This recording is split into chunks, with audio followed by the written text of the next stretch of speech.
Hey everyone, today I'll be sharing a step-by-step tutorial of this Pokéball Switch cartridge holder. My son is a huge Pokemon fan.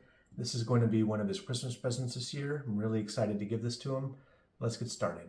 I used a free file from Thingiverse for this build, the functional Pokéball Nintendo Switch game cartridge holder. There are 17 files in all. I will share which ones I used in this build. I used Ultimaker Cura to slice the files. Here are some of the settings that I use. Overall, this print took about 20 hours on my Ender 3 Max Neo. After printing all the pieces, I removed all the tree supports. Besides the printed parts, you will also need 2 inches of filament and a pen spring for a hinge. For the black inner shell, there are 6 options. There's 9 or 11 cartridges, and you can go with regular, loose, or looser. I would recommend using the 11 loose cartridges for this. First step for the assembly is the button. There are 4 printed pieces for the button assembly. The button shell, and 2 pieces for the latch.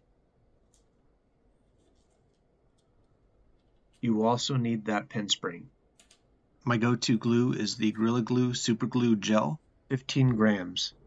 First I put the spring into the bottom. I put the button into the shell.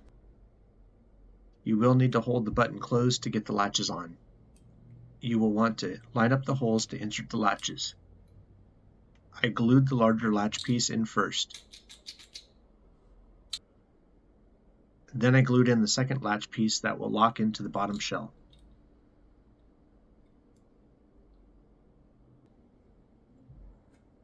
Here's the finished button assembly. I'm really happy with how it came out. Next step is to place the button into the top inner shell. Make sure the locking latch will be facing down so it'll lock into place.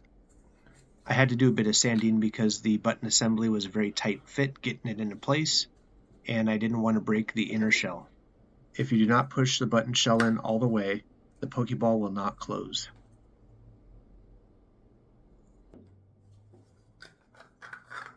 After the button is in, you will need to combine the top and bottom inner shell using the 2 inches of filament.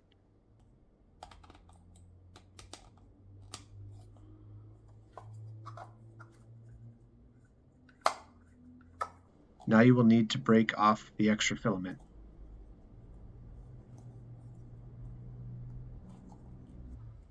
Last part is to glue the top and bottom outer shell. There are a few extra white pieces for the Switch logo. I decided not to use them. It was a really tight fit that would have required a lot of sanding, and I liked the way it looked without it. I hope you enjoyed this video. If you'd like to see more, please hit that subscribe button. I'll be sharing some of my Vader build. This is the chest piece. I'm really excited to share this one with you. Thank you for watching.